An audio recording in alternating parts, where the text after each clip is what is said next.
Hello students of class 12th economics बेटा। जैसे कि आपका चैप्टर नंबर 6 कॉन्टीन्यूटी में है न्यू इकोनॉमिक रिफॉर्म्स, जिसमें न्यू इकोनॉमिक। तो देखो बेटा, इसमें हम क्या पढ़ेंगे आज। सबसे पहले हमने क्या रीड करा था कि न्यू इकोनॉमिक रिफॉर्म्स होते क्या हैं और हमें न्यू इकोनॉमिक रिफॉर्म्स की नीड क्यों पड़ती है। आज हमने इसके एलिमेंट्स को पढ़ाना है। वैसे तो मैंने इसके एलिमेंट्स आपको रीड करवा दिए हैं, लेकिन आज हम इसको डिटेल में पढ़ेंगे। पहला एलिमेंट लिबरलाइजेशन क्या होता है, फिर हम प्राइवेटाइजेशन और ग्लोबलाइजेशन। ठीक है, थोड़ा थोड़ा सा डेफिनेशन तो मैंने दी हुई है, आज हम इनको डिटेल में पढ़ेंगे। तो मैं इसमें सबसे पहले कंपोनेंट आपका लिबरलाइजेशन उठाना चाहूँगी। ठीक है, इसमें क्या है, लिबरलाइजेशन का वर्ड का मीनिंग समझो। सबसे पहले मैं बुक से हट के थोड़ा सा आपको बताऊँगी, फिर हम बुक की डेफिनेशन के अंदर जाएंगे। तो लिबरलाइजेशन का में आप लिबर्टी वर्ड अलग कर दो। लिबर्टी का मीनिंग क्या होता है, फ्रीडम दे देना। पहले ना मान लो हमारी कंट्री में 20 इंडस्ट्रीज थी, तो 20 की 20 इंडस्ट्रीज़ के ऊपर गवर्नमेंट का कंट्रोल था। ठीक है ना, गवर्नमेंट ही उन इंडस्ट्रीज़ में हर तरह का डिसीज़न ले सकती थी। गवर्नमेंट ही वहाँ पे चीज़ों का प्राइस तय करती थी। गवर्नमेंट ने उन सभी के ऊपर लाइसेंसिंग सिस्टम करा हुआ था। ठीक है, यानी कि प्राइवेट बंदों का तो कुछ भी बस नहीं चल पाता था। ठीक है, लेकिन लिबर्टी यानी कि कुछ इंडस्ट्रीज़ को फ्रीडम दे दी गई कि वो अपने डिसीजंस खुद ले सकती हैं, और उनको लाइसेंस फ्री कर दिया। उनके ऊपर लाइसेंस भी नेसेसरी नहीं रहा। लेकिन हार्मफुल जो इंडस्ट्रीज़ हैं उनके ऊपर लाइसेंस आज भी कंपलसरी है। जैसे कौन कौन सी इंडस्ट्रीज़, केमिस्ट की हो गई, या फिर पॉइजन बनाने वाली इंडस्ट्रीज़ हो गई, या डिफेंस वाली इंडस्ट्रीज़ हो गई। ठीक है, तो आप चीज़ों को ज़रा ध्यान से समझो। तो liberalisation of the economy means freedom of the producing units. ठीक है, फ्रॉम डायरेक्ट और physical controls imposed by the government. तो लिबरलाइजेशन ऑफ द इकोनॉमी का मीनिंग क्या है, रेफर्स मीन्स क्या था, फ्रीडम। फ्रीडम यानी कि आज़ादी दे दो, प्रोड्यूसिंग यूनिट्स के ऊपर आज़ादी दे दो, जो डायरेक्ट और फिजिकल कंट्रोल गवर्नमेंट करती है प्रोड्यूसर्स के ऊपर। ठीक है, उससे थोड़ा सा रिलैक्सेशन दे दो। Following are some notable observations in this regard. और कुछ नोट करने वाली बातें ये हैं। नंबर 1 के प्रियोर टू 1991 1991 से पहले की बात है। Government had imposed several type of controls. बहुत से कंट्रोल गवर्नमेंट ने किए हुए थे प्राइवेट बंदों के ऊपर। ठीक है, दीज इंक्लूड, इस तरह के कंट्रोल में क्या क्या चीज़ें शामिल थी, इंडस्ट्रियल लाइसेंसिंग सिस्टम शामिल था कि गवर्नमेंट को इंडस्ट्री के लिए लाइसेंस कंपलसरी है। प्राइस कंट्रोल था, यानी कि कोई भी प्राइवेट बंदा अपनी तरफ से प्राइस नहीं तय कर सकता चीज़ों की। ठीक है, और फाइनेंशियल कंट्रोल ज़रूरी था। ठीक है, ऑन गुड्स के ऊपर इंपोर्ट लाइसेंस।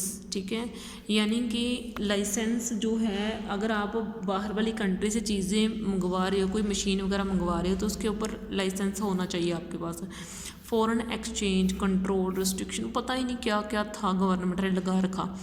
तो it was experienced by the government. तो गवर्नमेंट ने सोचा that several shortcomings had emerged in the economy in account of this controls, कि कुछ चीज़ों में रिलैक्सेशन देनी चाहिए गवर्नमेंट को। ठीक है, प्राइवेट बंदों को। These controls had given rise to corruption. तो अगर गवर्नमेंट ये कंट्रोल करती, बहुत ज़्यादा कंट्रोल करती, यानी कि अगर पैसा वगैरह रिलीज़ करती थी ना किसी इंडस्ट्री के लिए, तो इससे करप्शन होने लगी। क्योंकि ऑब्वियस है, जब किसी बंदे का कोई पैसा नहीं बनेगा, कोई प्रॉफिट नहीं बनेगा इंडस्ट्रियलिस्ट को, तो वो करप्शन करनी स्टार्ट कर देगा। ठीक है ना, undue delays and inefficiency. Undue delay यानी कि वो चीज़ों को टाइम से नहीं पहुँचाता था, या फिर अपनी अयोग्यता दिखाता था। मतलब इन सभी चीज़ों का बैड इफेक्ट पड़ने लगा। तो ग्रोथ इससे क्या हो गया, ग्रोथ रेट ऑफ जीडीपी का ग्रोथ रेट वो हैड फॉलन शार्पली, वो गिरने लगा। And high cost economy system, हर चीज़ महंगी होने लगी। ठीक है ना, केम इन टू बींग, ये सभी चीज़ों का हमें सामना करना लगा। In view of these fact, in facts के चलते liberalisation of the economy was considered as a key component of NEP। तो इकोनॉमी को इस मुसीबत से बाहर निकालने के लिए इकोनॉमिक पॉलिसीज़ को चलाया गया। ठीक है, आगे देखो, अब इस कहाँ कहाँ पे ये लिबरलाइजेशन ने कहाँ कहाँ पे वर्क करा। तो सबसे पहले है इकोनॉमिक रिफॉर्म। इकोनॉमिक रिफॉर्म में हम 5 चीज़ों के ऊपर डिस्कस करेंगे। सबसे पहले इंडस्ट्रियल सेक्टर रिफॉर्म पढ़ेंगे, यानी कि इंडस्ट्रियल सेक्टर में कौन कौन सी छूट दे दी गई। ठीक है, इंडस्ट्रियल सेक्टर में कौन कौन सी छूट दे दी गई, हमने ये रीड करना है। तो liberalisation virtually implied deregulation of industrial sector of the economy. ठीक है, तो इसमें देखो ये रिस्ट्रिक्शंस दे दी गई, यानी कि ये जो है ना फ्रीडम दे दी गई इंडस्ट्रीज़ को। सबसे पहले एबोलिशन ऑफ इंडस्ट्रियल लाइसेंसिंग, यानी कि इंडस्ट्रीज़ के ऊपर लाइसेंस को ख़त्म कर दिया गया। ठीक है, इन जुलाई 1991 जुलाई में a new industrial policy was announced. एक नई इंडस्ट्रियल पॉलिसी, जो 1991 की पॉलिसी था ना, तब एक नई न्यू इंडस्ट्रियल पॉलिसी चलाएगी।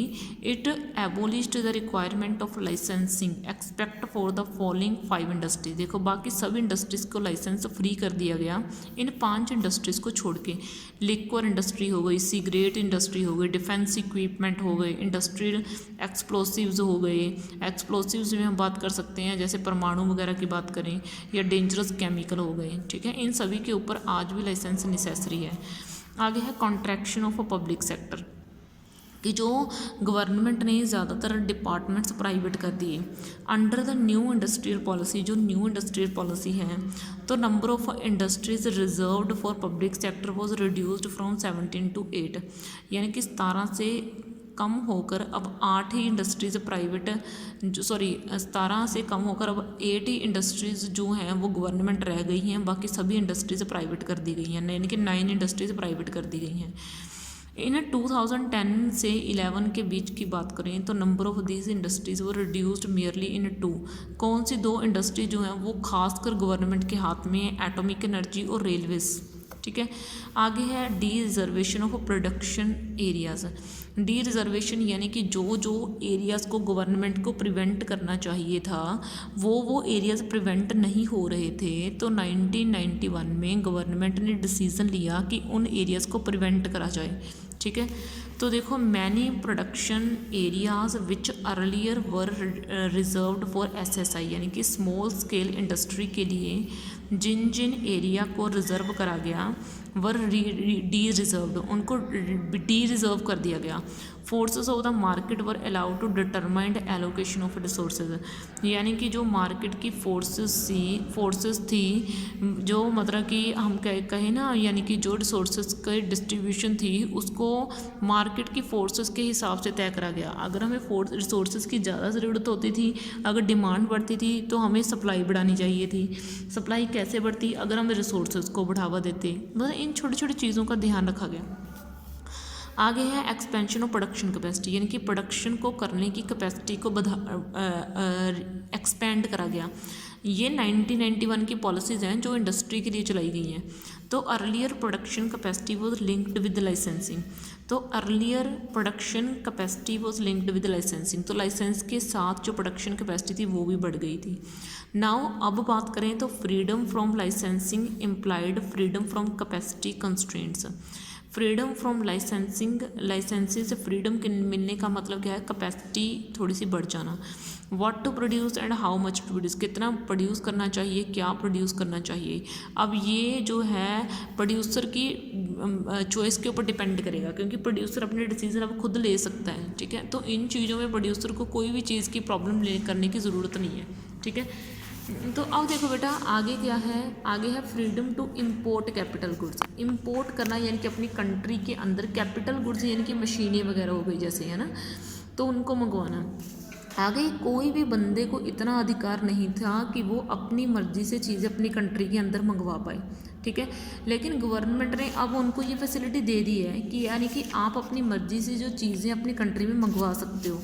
ठीक है, तो liberalisation has also implied freedom for the industrialist, उसने इंडस्ट्रियलिस्ट को फ्रीडम दे दी है टू इम्पोर्ट कैपिटल गुड्स को इम्पोर्ट करने की with a view to upgrading their technology, अपने टेक्नोलॉजी के हिसाब से।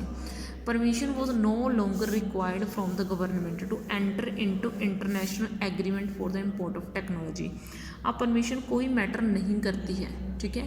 अब परमिशन कोई मैटर नहीं करती है, यानी कि गवर्नमेंट ने खुद ही तो इन चीज़ों की परमिशन दी है, तो अब परमिशन कहाँ से मैटर करेगी, ठीक है। तो आगे है फाइनेंशियल सेक्टर रिफॉर्म्स। ये यहाँ तक तो हमने पढ़ा इंडस्ट्रियल सेक्टर रिफॉर्म के लिए क्या क्या करा, ठीक है। फाइनेंशियल सेक्टर रिफॉर्म के लिए थोड़ा सा मैं आपको इस वीडियो में नहीं नेक्स्ट वीडियो में समझा दूंगी, ठीक है। बहुत इंपॉर्टेंट कंसेप्ट है। तो आपका कौन सा रह गया, एक तो फाइनेंशियल सेक्टर रिफॉर्म रह गया, एक आपका फिजिकल रिफॉर्म रह गया, और नंबर 4 के ऊपर आपका एक्सटर्नल सेक्टर रिफॉर्म रह गया, ठीक है। मतलब चैप्टर आपका काफ़ी अच्छा है। उसके बाद आपका प्राइवेटाइजेशन का कंसेप्ट आ जाएगा, ठीक है। वीडियो को ध्यान से देखो, चीज़ों को समझो, ठीक है। जो जो समझ में नहीं आई वो बता दो बेटा कि हमें ये चीज़ समझ में नहीं आई है, ठीक है। तो इस लेक्चर में तो मैं आपका इतना ही कवर कर पाऊँगी बेटा, बाकी नेक्स्ट लेक्चर में आपके लिए नेक्स्ट जो है इसका टॉपिक आगे बढ़ाऊँगी मैं। ओके बेटा, थैंक यू।